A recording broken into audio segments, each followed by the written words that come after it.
بسم الله الرحمن الرحیم. اللهم صل علی محمد وعلى آل محمد كما صليت على ابراهیم وعلى آل ابراهیم انك حمید مجید وبارك على محمد وعلى آل محمد كما باركت على ابراهیم وعلى آل ابراهیم انك حمید مجید.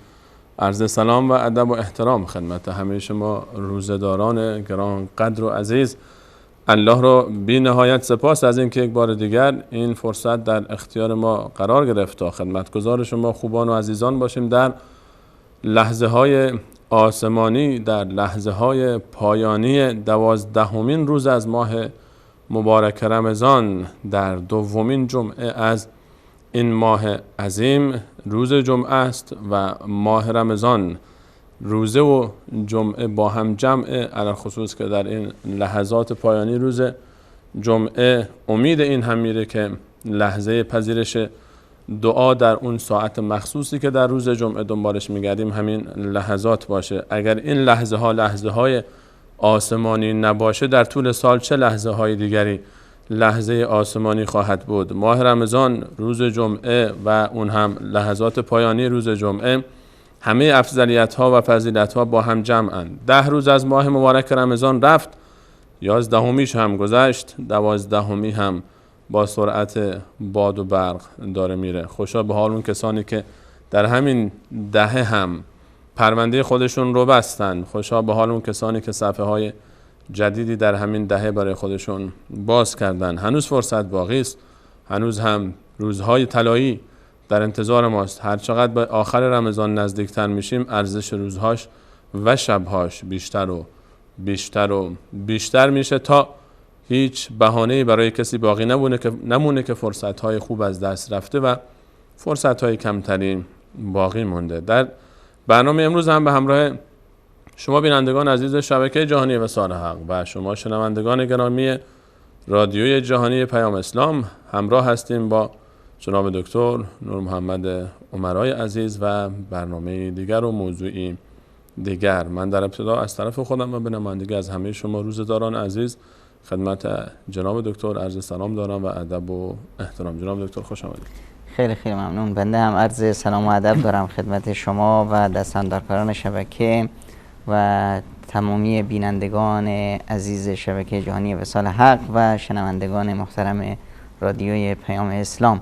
البته این رادیو رو من به شما و به شنوندگان و بینندگان تبریک عرض می کنم و امیدوارم که انشاءالله گامی خیر باشه در مکتب رسالت و از خدای منان هم تمنا دارم که خداوند متعال این ماه مبارک ما رو ماهی پرفیض و ماهی که مثل دفعه پیش جلسه پیش که با هم داشتیم که بهترین ماه زندگیمون یا بهترین رمضان زندگیمون قرار بدیم به اذن الله عزوجل. در خدمت شما هستم استاد سلیم. خدمت از ما جناب دکتر. عزیزانی که آشنایی دارن با رادیوی پیام اسلام که آشنا هستن، عزیزانی که آشنا نیستن، رادیو پیام اسلام رو میتونید که با آدرسی که احمد جان برای شما نوشته برید و استفاده بکنید، بشنوید برنامه‌های 24 ساعته این رادیو رو به زبان فارسی و خواهران و برادرانی زحمتکش در این رادیو تحت اشراف برادر عزیز و بزرگوار استاد گران قدرمون جناب استاد محمد انصاری عزیز این رادیو اداره میشه و میتونید که حتما از برنامه‌های زیبای این رادیو که مجموعه‌ای از کارشناس‌های مختلف علمای اهل سنت از کشور ایران و افغانستان و تاجیکستان جمع هستن ان شاءالله استفاده کرده باشید. در برنامه امروز می‌خوایم با شما درباره چند قانون صحبت کنیم. در دنیا قانون‌هایی وجود داره که مخالفت با اون یعنی شکست. قانون‌هایی هست که رعایت اون یعنی موافقت، یعنی همراهی، یعنی هم مسیر شدن با آنچه که الله متعال در آسمان و زمین قرار داده. به تعبیر ساده تر حکایت امروز ما حکایت دو تا 4 تا خواهد بود. با شما عزیزان میخوایم درباره یک سری معادلاتی صحبت بکنیم که در هیچ کتاب فیزیکی و نه در هیچ کتاب شیمی شاید پیدا نکنید. این معادلات انقدر ارزشمندن که فقط در یک کتاب میشه به دنبالش گشت و اون کتاب کتاب سعادت انسان‌ها در دنیا و آخرت است. کتابی است که الله متعال برای ما فرستاده، کتابی است که قرآن نام دارد.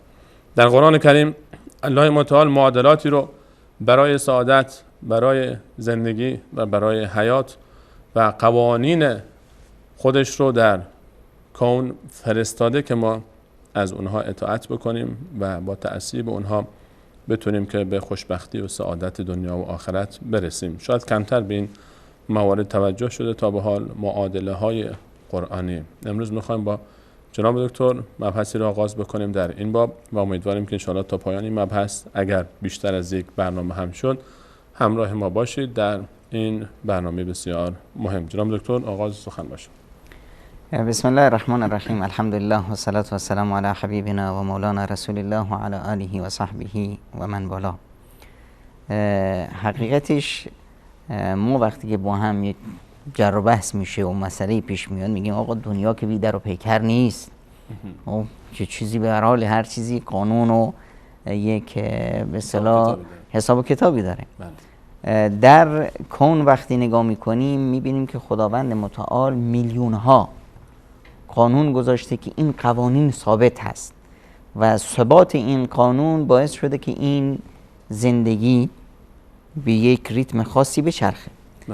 ما قانون مثلا جاذبه رو داریم مثلا. این قانون جاذبه چقدر تأثیر میذاره در زندگی ما روی این زمین کره خاکی و خصوص کسانی که کنار دریا زندگی میکنن.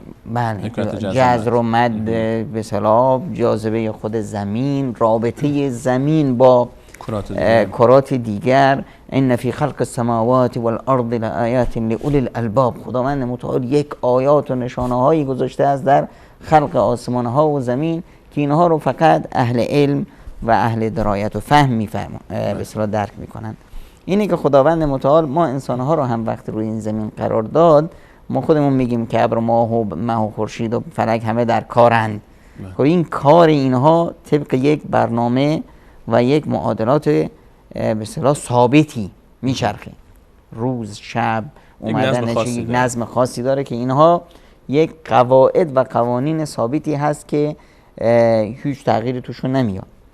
همینطور حالا خداوند متعال وقتی که ما رو اشرف المخلوقات خلق کرد و وظیفه ما رو عبادت خودش قرار داد و مفهوم عبادت رو یک مفهوم واسع و بزرگی قرار داد که همه زندگی ما عبادت یعنی ما یک کارهایی رو از باب اختیار خودم انجام بدیم. ببینید خداوند متعال در ما یک طبعی قرار داد و یک تکلیفی. طبعی اون خواسته هایی که ما میخواییم، خوشمون میاد، ما از راحتی خوشمون میاد میخوایم که بگیریم بخوابیم. بعد برای ما تکلیف قرار داد، آقا بگیر بخواب، تکلیفت مخالف طبعته، بلند شو برای نماز فجر، برای نماز صبح بلند شو.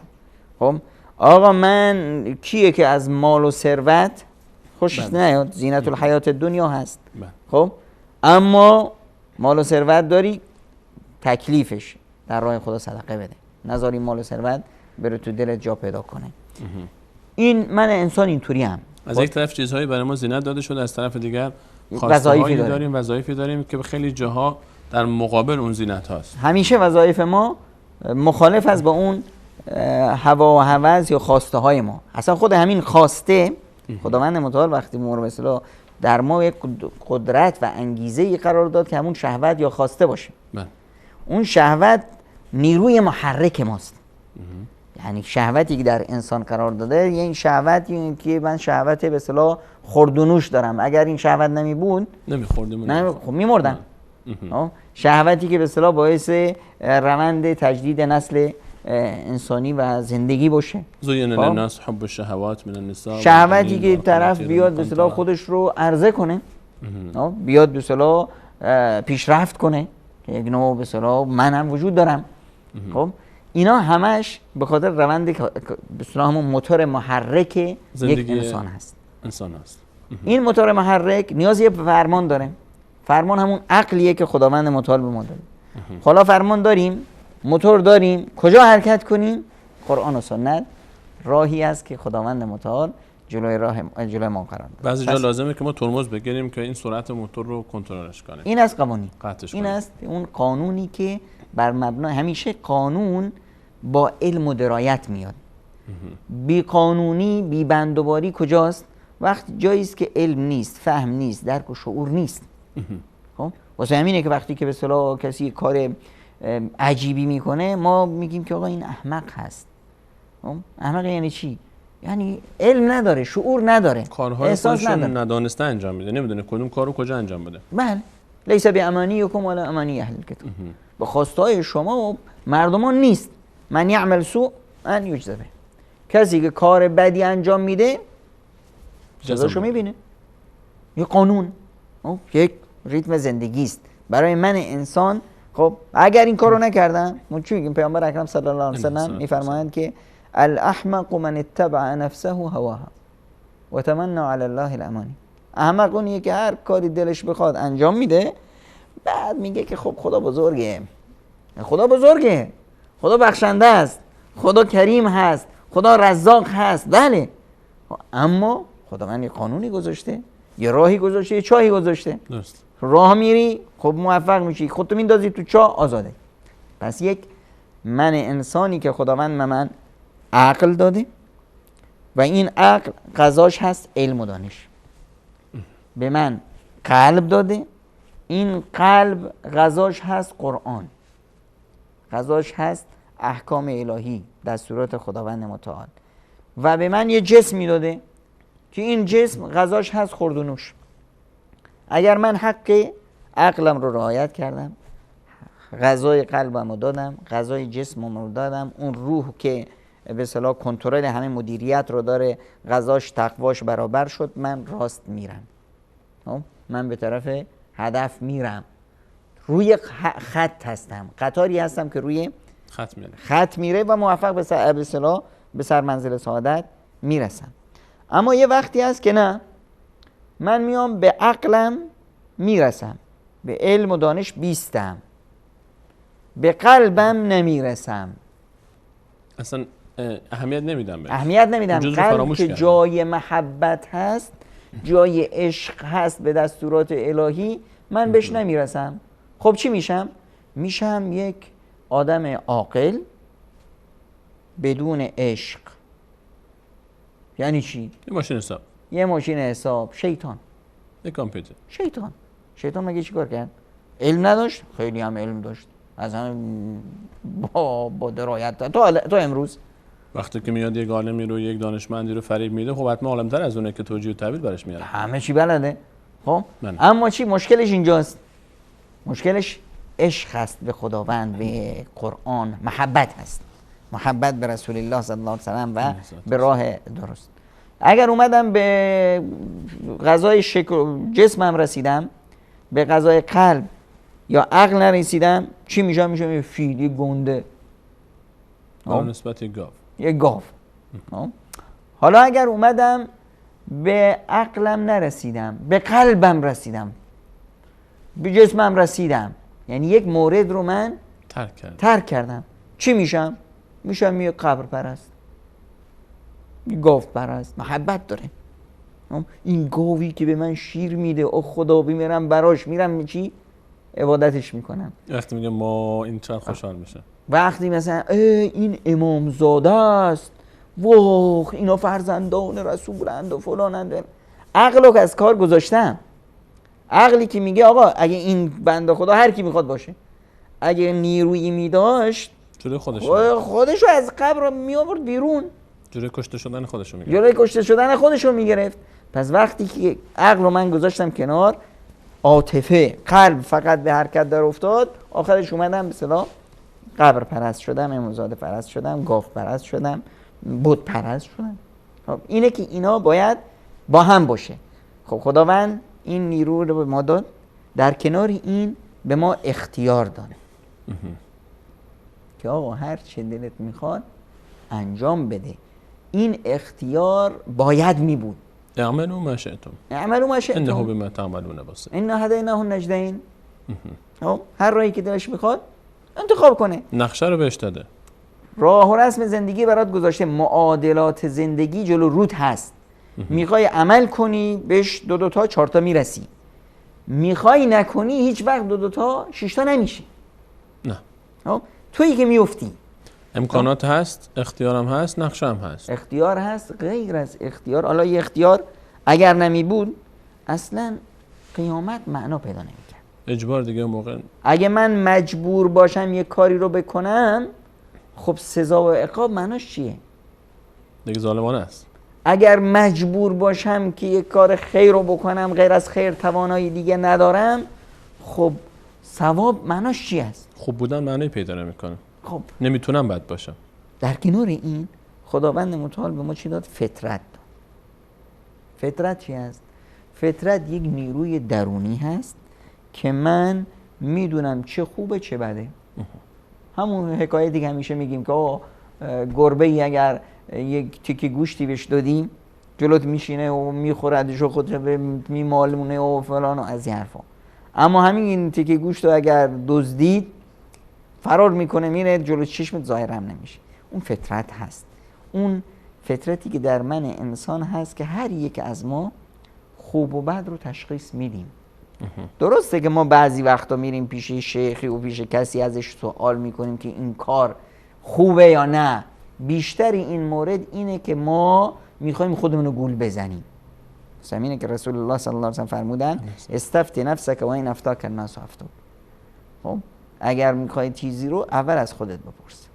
حالا مردم چه فتوا دادن مهم نیست، اول از خودت بپرس این کار درسته، حلاله یا نه. وجدان و ضمیر خودت، وجدان و ضمیرت میگه که آقا من پول گذاشتم تو بانک داره به من ربا میده، سود میده، این به چه حقی به من میده؟ در مقابل چی به من میده؟ ضمیرم میگه این حرام است. اما نه، خب خوبه که آدم پول مجانی گیرش بیاد. برو دنبال کسی بگرد که بگه که همین خوبه، که من میخوام سنگ بذارم روی دهن فطرت خودم که خفه شو، فلانی گفته که درسته. اینه که ما در مسیر زندگی خداوند متعال برای ما یک قانون هایی گذاشت، یک قاعده ها و یک معادله هایی گذاشت. این معادله ها باید باشه، نباشه زندگی اصلا داغون میشه. شما تصور کنید شما در یک اداره کار میکنید، رئیس اداره همچنین هیچ به اصطلاح برنامه خاصی نداره، مزاجش هست، امروز خوشه، خب میاد به همه جایزه میده، به همه حقوق بالا کنید، اینشورنس 2 برابر حقوق بدید، 3 ماه بیشی بدید، نمیدونم فلان. چرا خوشحال شد نمیدونی. فرداش اخماش تو همه، آقا این اخراج بشه، آقا این کار نباید بشه، فلان و علان. چرا نمیدونی. چیزی باعث خوشحالیش میشه، چیزی باعث ناراحتیش میشه، چی واکنش نشون ده در مقابل چیز واکنش نشون میده. اینه. اما همین اگر اومد یک قوانینی گذاشت، یک معادلاتی روش اتفاق شد که آقا وقت شناسی، ابتکار، نمیدونم احترام متقابل، آقا نمیدونم فلان، یک نوع لیستی رو تهیه شد که اگر هر کسی این کارا رو کرد رتبهش بالاتر میره، حقوقش بیشتر میشه، نمیدونم انضباط فلان. خب اینجا ما در مقابل یک برنامه درست هستیم، میدونیم که چه کار میکنیم، تکلیف مشخصه و در مقابل این کاری کردیم به کجا میرسیم. اینه که خداوند متعال برای ما انسانها یک قوانینی فرستاد. هدف این قوانین که خود قرآن کریم باشه، هدفش انسان هست، انسانی که مکلف شده و ما خلقت الجن والانس الا لیعبدون، که من انسانها و جنیان رو آفریدم مگر اینی که من رو عبادت کنند. خب این قوانین رو الان ما بعضیش رو الان مرور میکنیم که ببینیم واقعا چیزهایی هست که ما ازش غافلیم. یه مسائلی هست که آقا ما کیه که از رزق و روزی بعدش بیاد؟ کیه که از این که خداوند همه عملش رو قبول کنه بعدش میاد؟ کیه که از نمیدونم نمیخواد تو زندگیش شکست داشته باشه، کیه که نمیخواد خوشبخت باشه؟ اما خب این خوشبختی چرا من بهش نمیرسم؟ رزق و روزی میخوام زیاد باشه، چرا بهش نمیرسم؟ معادله و فرمولشو نمیدونیم. اینجاست که ما غافلیم که آقا من میخوام به 4 تا برسم و بیراهه رفتیم، فکر میکنیم این مسیر ما رو به هدف میرسونه، در حالی که رفتیم و نرسون. دقیقاً. و اینه که بسیاری نه، همه مشکلاتی که ما در زندگی فردی و در زندگی اجتماعی باش روبرو میشیم و دیگه زندگی به رومون تلخ میشه، واسه اینه که این معادلات رو نمیدونیم.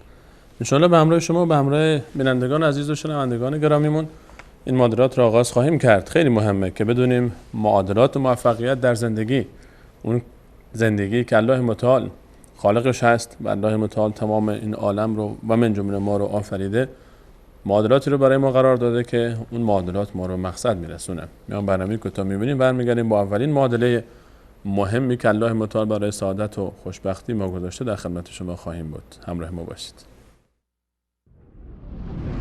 نور في الظلمات أنسي في خلواتي يا سعدي وهنائي القرآن حياتي.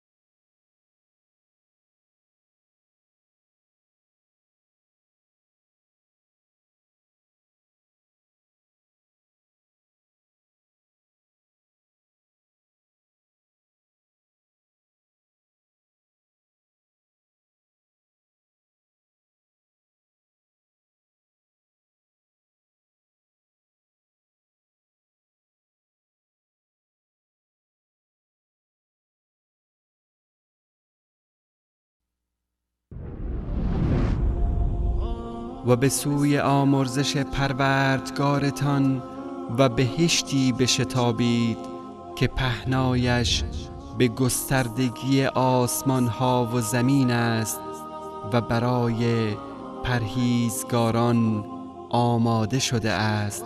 آن کسانی که در توانگری و تنگ دستی انفاق می کنند و خشم خود را فرو می برند و از مردم در می گذرند و الله نیکوکاران را دوست می دارد. نور في الظلمات أنسي في خلواتي يا سعدي وهنائي القرآن حياتي.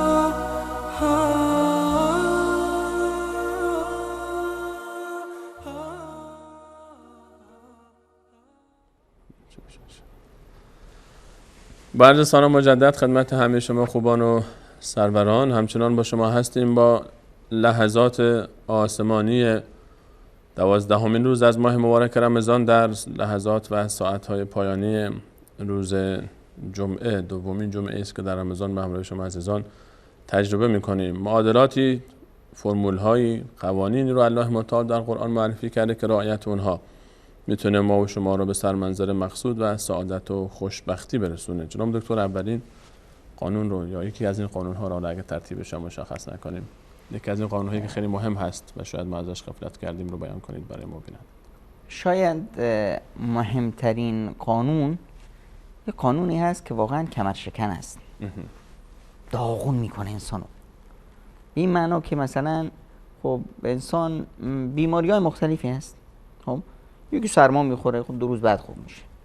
یکی نمیدونم گوشش درد میکنه، قطره میندازه توش، 3 روز بعد خوب میشه. به هر حال یک بیماری هایی هست که خداوند متعال یه دارویی گذاشته و به بهانه این دارو خداوند اون رو شفا میده. بیماری هست اما زیاد اونقدر نگران کننده نیست و میشه راحت درمانش کرد. اما بعد در کنار این بیماری هایی هست که بشر میاد میگه آقا لا علاج هست، بیماری هست که هیچ راه درمانی نداره. همچنین مواردی در زندگی ما هست.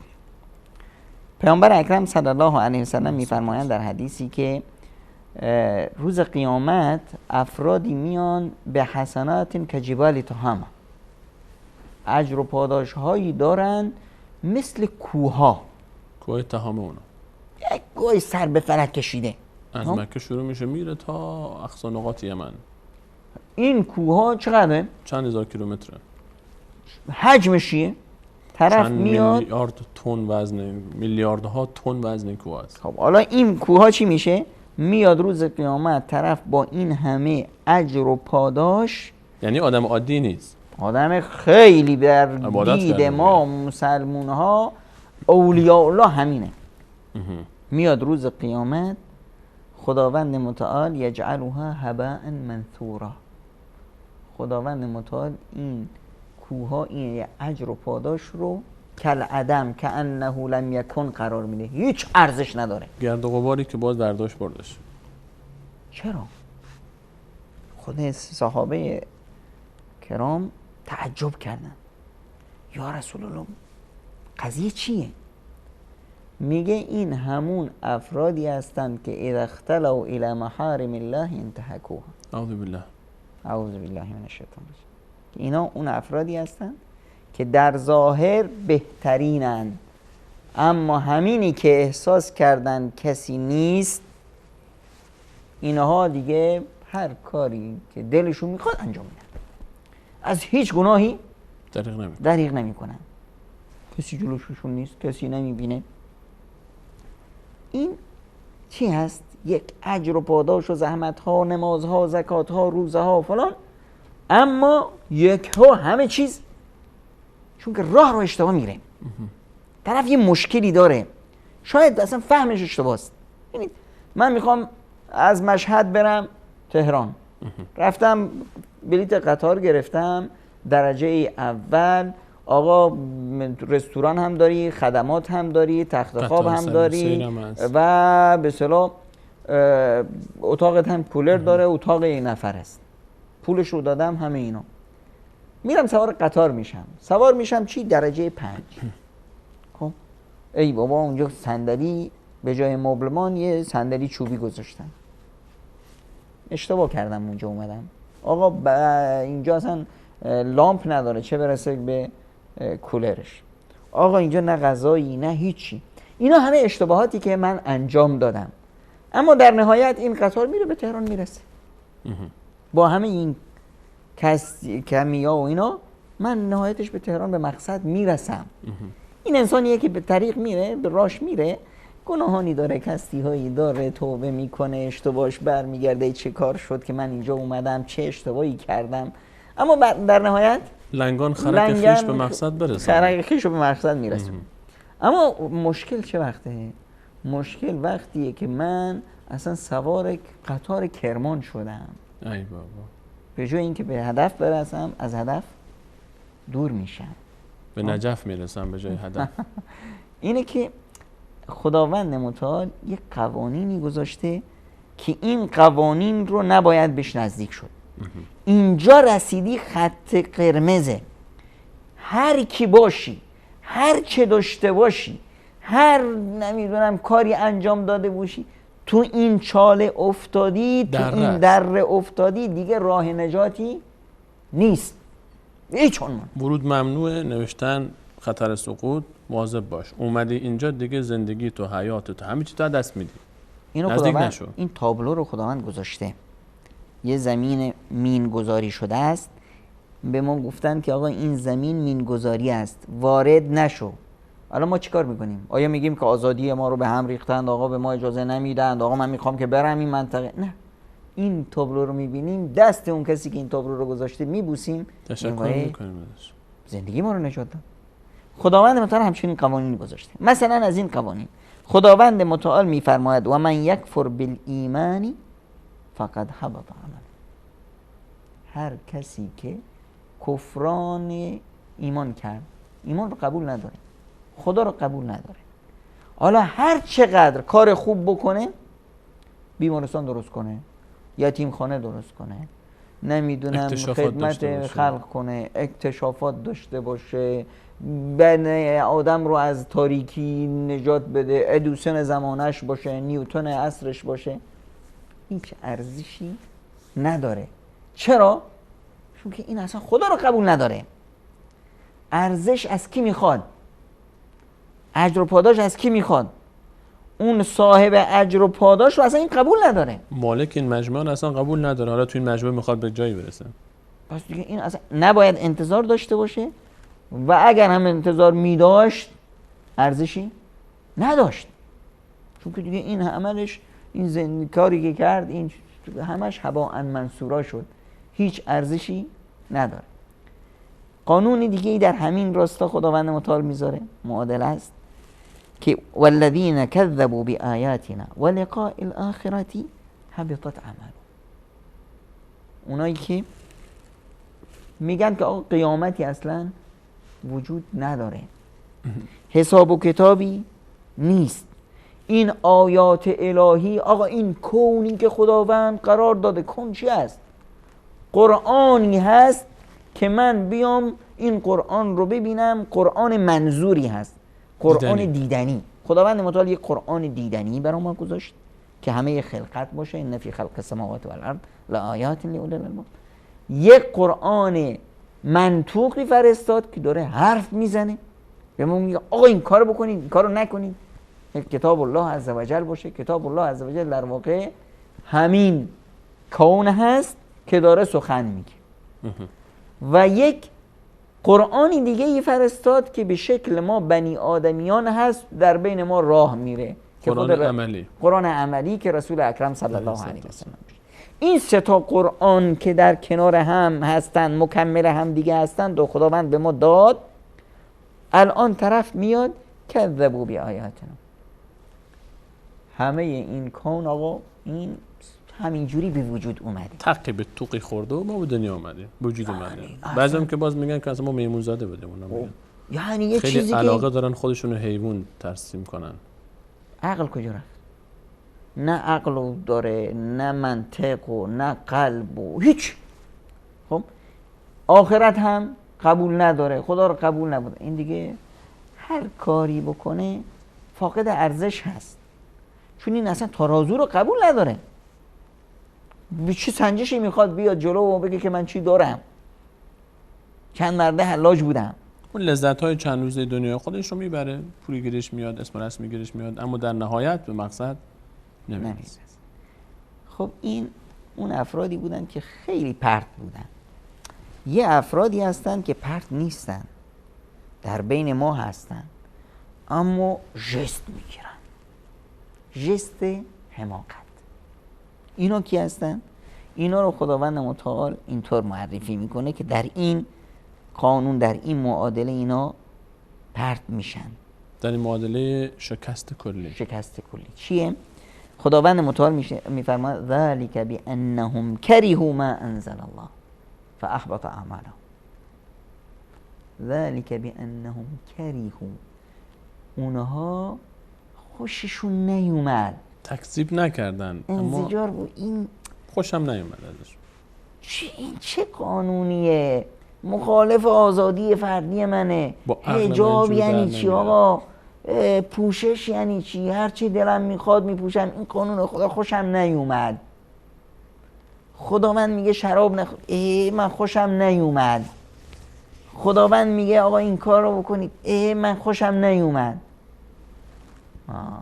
تویی که به مزاج خودت میری، هر چی دلت بخواد، دل بخواهی داری حرکت میکنی. افرأیت من اتخذ الهه هوا، شهوت خودش رو داره پرستش میکنه. این خدا رو پرستش نمیکنه، این خداش شهوتش هست، خواسته های درونیش هست.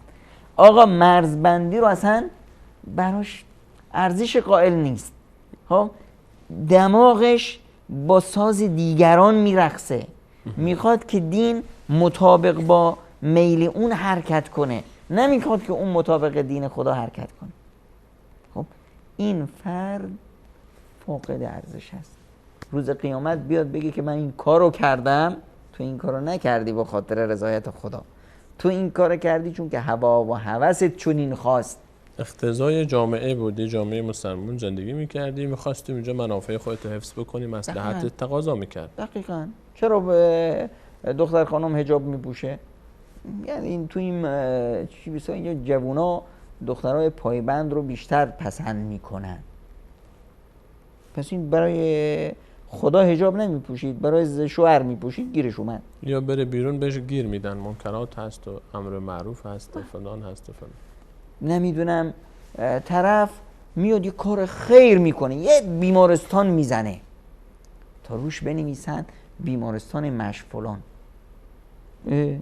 تو برای خدا این کارو نکردی، این کار کردی که همه بدونند تو چقدر آدم نیکوکار هستی و چقدر جواد و کریم و سخاوتمند هستی. میره جهاد میره جون میده، فدا میکنه، کشته میشه. که چی؟ میخوام که تو تلویزیون بیان بگن که آقای نمیدونم ژنرال فلان، آقای نمیدونم سرتیپ فلان رفت نمیدونم چنین و چنان کرد و فلان کرد. این برای خدا این کارو نکرد. یا مسائلی که بسیار تو زندگی هست اینا رو انجام میده اما به خاطر خدا نمیده. این جامعه این رو با انزجار، یا اگر میبینه مسلمان چه وضعشه، هی وضو بگیر و هی نماز بخونه، هی وضو بگیر هی نماز، کریهو ناپسند میدون احکام الله تعالی رو، هر چی میخواد رد نمیکنن، در علیه اونا قیام نمیکنن، جنگ نمیکنه، خوشش نمیاد. خیلی جناب دکتر خیلی مهمه. ما خیلی وقتها شاید این برای ما هم خدای نکرده پیش اومده باشه و بسیار از بینندگان عزیز که یک حکم شرعی رو وقتی که باهاش مواجه میشیم ناپسند میدونیم، خوشمون نمیاد، تحمل نمیکنیم. نه، این دلیلش هست. دلیل گفتیم که عقلی هست که کار میکنه، غذاش علم هست، یک قلبی هست که غذاش محبت. این قلب مشکل داره. وقتی که ما محبت داشته باشیم، عشق داشته باشیم، زشتی هایی که دیگران اون رو زشتی میگن پیش ما کمال جمال هست. پسرم این دختره این خدی که اینجاست انگار که نمیدونم زقله، نمیدونم انگار که چیزی هست، این خیلی زشته. این گردو گذاشته، گردو اینجا باف آورده سیاه زشت.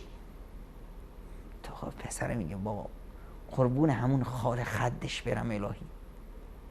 عشق اون زشتی رو که دیگران زشت میبینن اون زیبایی میبینه. چرا؟ محبت هست. جانان مرا به چشم من باید.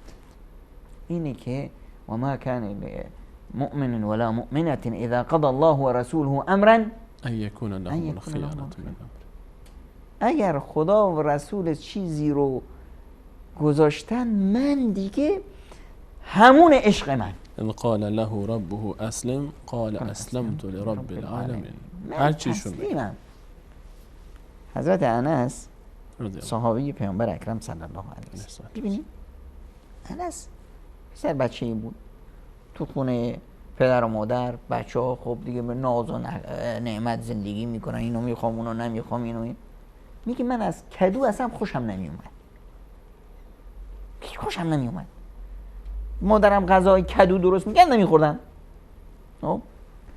بعد رفتم دیدم رسول الله صلی الله علیه و سلم با اشتها میخورن. از اون روز بهترین غذا پیش من کدوه. عشق، محبته.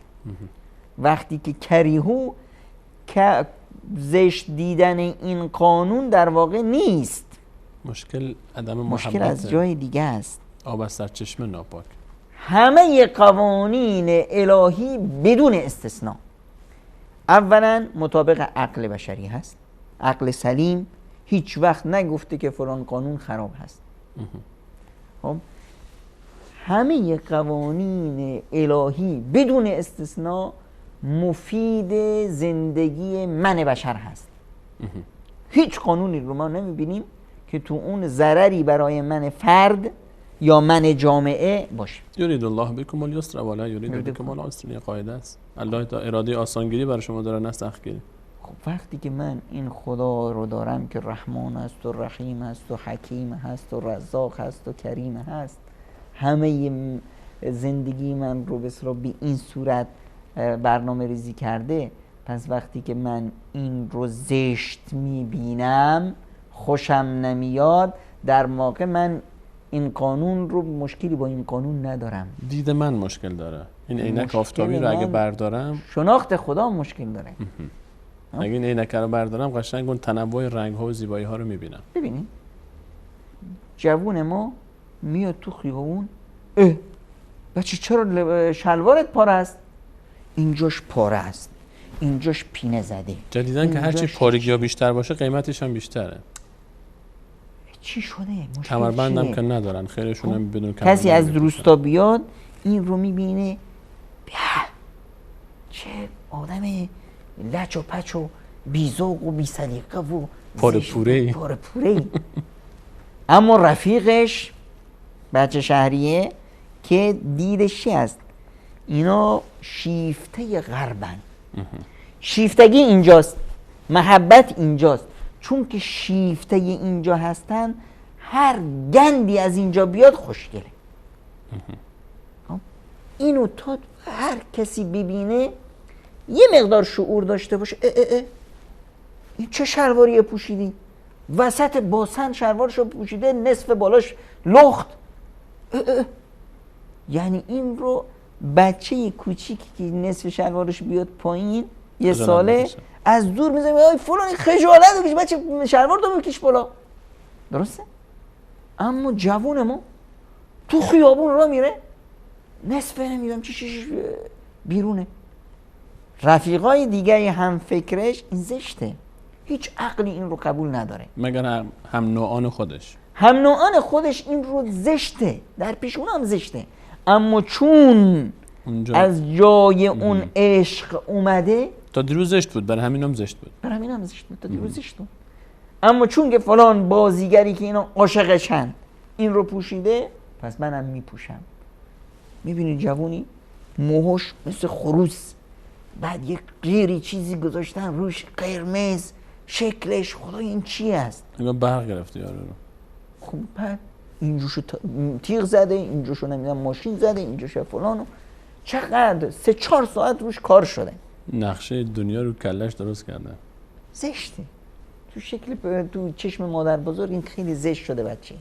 خب اما برای خودش خیلی چرا؟ پس وقتی ما یه چیزی رو بد میبینیم از اونجاست، وقتی خوب میبینیم از اونجاست. کریهما ذلک بانهم کریهما انزل الله، به خاطر اینی که اصلا مشکل با خدا دارن، خوب نشناختن. ما قدر الله حق قدره. اگر ما قدر الله حق قدره پس حبط عملهم، همه کار رو اگر این شخص هرچه عبادت داشته باشه، زکات داشته باشه، حج داشته باشه، نماز داشته باشه، خوبی داشته باشه، به دیگران برسه، فلان برسه، روز قیامت هیچی نداره. چون خود اصل مالک کلی مجمع رو قبول نکرد، اطراف نکرد، حالا چه انتظاری داره که اجر پاداش بهش برسه؟ دقیقاً. اجازه بدید جناب دکتر یک میان برنامه کوتاه ببینیم، برگردیم همچنان ان شاءالله با شما و بینندگان و شنوندگان عزیزمون موضوع رو ادامه خواهیم داد. همراه ما باشید، موضوع بسیار مهمی است.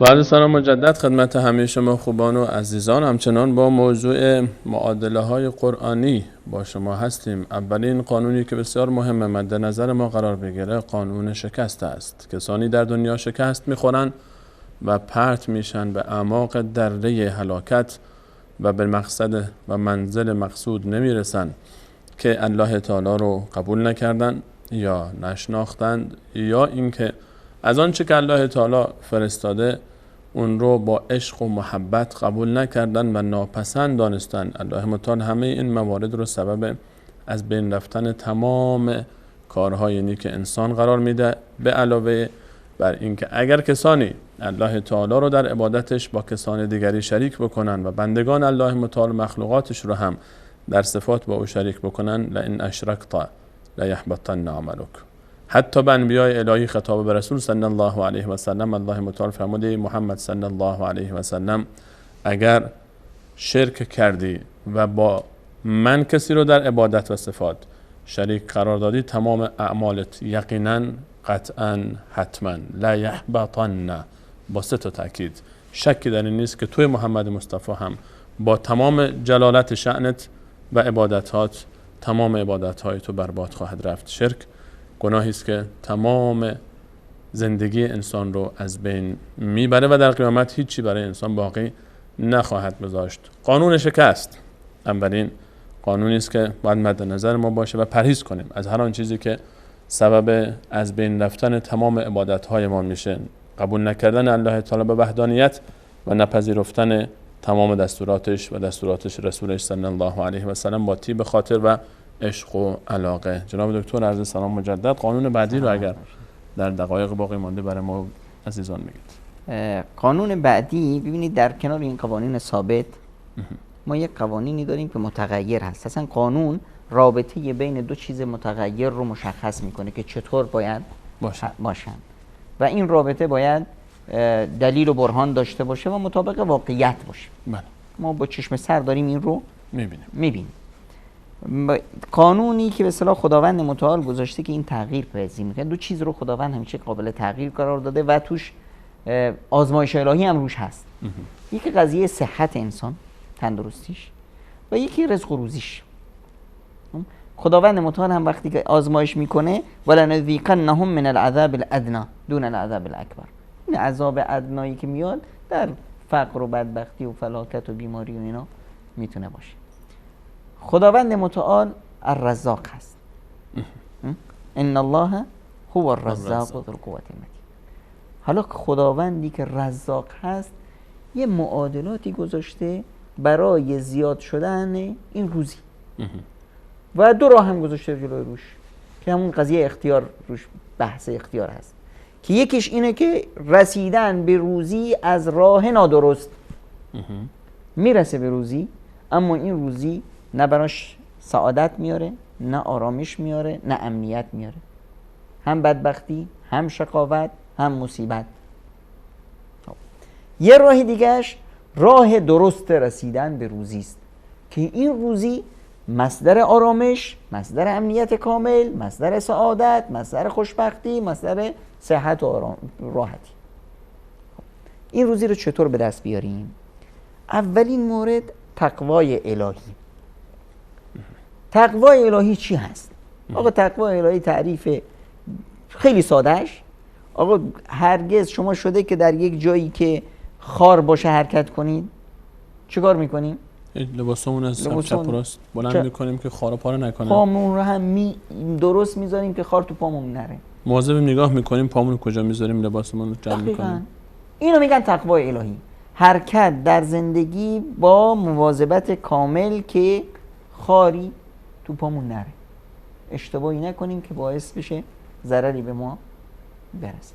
خب این کسی این کارو کرد و من یتق الله یجعل له مخرجا و یرزقه من حیث لا یحتسب. جل جلالک. هر کس که تقوای الهی رو پیشه کنه یجعل له مخرجا، گشایش، راه گریز خداوند براش به وجود میاد. انگار همین مخرجا رو ببینید، انگار که انسان تو یک مضیقه‌ای قرار داده، هیچ راه گروسی نیست، هیچ، همه درها به روش بسته شده. یجعل له مخرجا، یک راهی خداوند برای اون به وجود میاد. مضیقه اقتصادی است، مضیقه وضع حال تنگناست، نمیدونم این چی میشه، پسرم چی میشه، پدر چی میشه، فلان چی میشه، زندگیم، بیماری، فلان. یأتیهم الموج من كل مکان و ظنوا انهم قد احیط بهم. از هر طرف اینا در بر گرفته شدن. یجعل له مخرجا، یجعل له مخرجا. تنها نه، و یرزقه من حیث لا یحتسب. اون رو خداوند از جایی روزی میده که اصلا در تصورش نیست. یعنی هر چقدر اگه در این منجرا می نشست نقشه میکشید و فکر میکرد، این یکی تو زنش نمیومد. هرگز. خداوند از اونجا بهش روزی میده. پس میخوای روزی خداوند بده، از کجا؟ من کار ندارم، وضع ندارم، فلان. این کار تو نیست. رزاقونه. طرف دوم معادله مضمون هست، تضمین شده است. تو 2 رو ضرب 2 بکن، 4 خودش میاد. من 2 رو ضرب 2 کردم، اما 4 از کجا بیارم؟ بابا این 4 کار تو نیست. اون خودش جواب این معادله است. جواب این معادله است. خود به خود 2 رو ضرب در 2 بکنی تموم شد دیگه، کار انجام داده دیگه. من در مزیقه هستم، آقا نمیدم شوهرم این کار میکنه، زنم اینطوری است و فلان. بابا ول کن زن و شوهر و فقر و بدبختی و مزیقه و بیماری و فلان، ولش کن. بیا این طرف معادله رو بگیر. این وظیفه تو اینجا بود، تو رفتی جای دیگه دنبال. ما مثل یه چیزی گم کردیم، چون که اتاق تاریکه خودمون نفهمیدیم، اومدیم تو کوچه دنبالش میگردیم. بابا تو اتاق گم کردی، کوچه دیگه جاش نیست، برو تو همونجا دنبالش بگرد. و من یتق الله یجعل له مخرجا. تقوای الهی. ولو ان اهل القرى، نه تنها توی فرد، جامعه، کشور، روستا، ولو ان اهل القرى آمنوا واتقوا، اگر همین روستایی‌ها ایمان بیاورن، تقوا پیشه کنن، لفتحنا علیهم ابواب برکات من السماء، لفتحنا علیهم برکات من السماء. آسمونه ها و زمین کل معادله به هم میخوره، برکت از اونجا میاد، از آسمون و زمین. این سخن کسی که خالق آسمون و زمینه، خودش آسمون رو خلق کرد، اختیار آسمان به دستشه، اختیار زمین به دستشه. میفهمن تقوا باشه من برکت ها رو میفرستم. دقیقاً. خب این یک قاعده است. یک قاعده معادله دیگه، خداوند متعال میفرماید و من یتوکل علی الله فهو حسب. فهو حسب. من نیرو میخوام، من کسی میخوام که این بار رو از دوشم برداره، در این مضیقه‌ای که هستم، در این. آقا و من یتوکل علی الله، توکل کن بر خدا، خداوند کافی است. توکل بعضی وقتا ما این رو اشتباه میفهمیم. توکل کار جسم نیست، کار دست و پا و گوش و اینا نیست، کار دله. کار دله. قلب به خدا دوخته میشه، توکل میکنه به خداوند متعال، دست و پا وظیفه‌شون انجام میدن. دست و پا وظیفه‌شو انجام میدن. وظیفه دست و پا تلاش هست، حرکته. حضرت ابن عمر تو حج اومده بود، دید بعضی مردم نشستن گدایی میکنن. آقا شما چیکار میکنید؟ میگه بر خدا توکل کردیم، خدا روزی رسانه. میگه نه دروغ میگید، توکل کار دله، کار دست نیست. کار دست تلاش هست، کار دست. توکل رو کی کرده؟ فرمودن توکل رو اون کسی کرده که یه بذر رو گرفته، دونه رو گرفته، گذاشته تو زمین، آب داده، خاک ریخته روش، الان توکل کرده بر خداوند که این رو حفظ کنه. ما کار رو انجام میدیم، طرف اومد شطوری همراهش بود، مسلمون شدن دیگه، اون زمان قدیم گذشت، ولش کرد، اومد داخل مسجد، الله اکبر، رسول الله صلی الله علیه و آله فرمود مواظب باش. شطورت چیکار کردی؟ توکل تو علی الله، بیرون گذاشتم و توکل. برو تنابش رو ببند، بعد توکل کن. اینه که مفهوم درست توکل رو بفهمیم. و من یتوکل علی الله فهو حسبه. اگر این کارو کردیم، خداوند کافی است. هر کی خدا رو داره چه کم داره؟ الیس الله بکاف عبده. الیس الله بکاف عبده. خداوند کاف، خداوند خالق همه کائنات، خداوندی که این قوانین رو گذاشته، میگه که آقا بر من توکل کن، من برات کافیم. یک قاعده دیگه تو یک دقیقه جناب، در یک دقیقه صله رحم، رسیدن به خویشاوندان. هر کسی که خواست خداوند در روزیش گشایش بده و در عمرش برکت بده، فلیصل رحمه، به صله رحم به جا بیاره.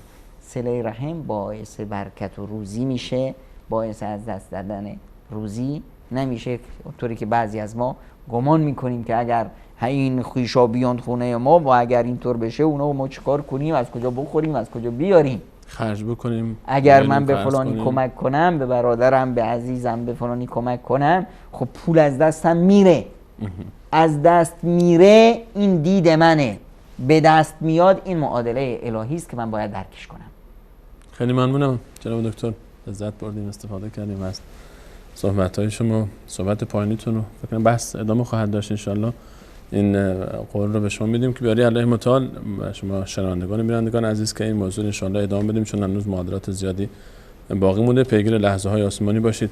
صحبت پایانی شما رو در برنامه امروز در جلسات آینده برخی دیگه از این معادلات قرآنی رو، این فرمول ها رو با هم بست میدیم تا انشالله زندگیمون رو بر اساس اون راه رسم قرآن خوشبختانه به پیش ببریم انشاءالله.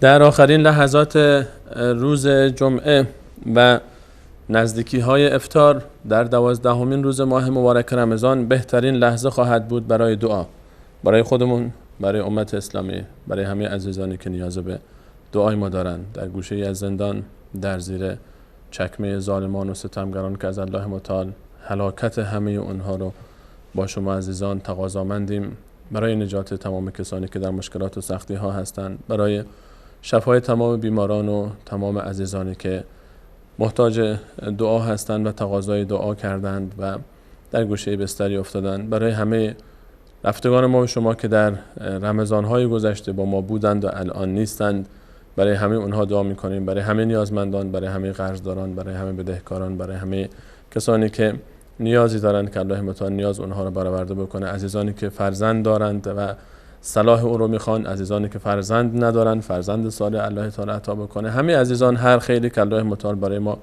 رقم میزنه و برای ما مفید میبینه از الله متعال خواهانیم. در یک جمله هر آن چیزی که از خیر الله رسول صلی الله علیه و سلم از الله متعال خواست و تقاضا کرد ما هم از الله متعال میخواهیم و تقاضا میکنیم و هر شری رو که رسول صلی الله علیه و سلم به آن پناه برد به الله متعال، از آن شر پناه برد به الله متعال، ما هم از آن شر به الله متعال پناه میبریم. محتاج دعای خیرتان هستیم و همه شما خوبان و عزیزان رو به الله متعال میسپاریم. الله یار و نگهدارش.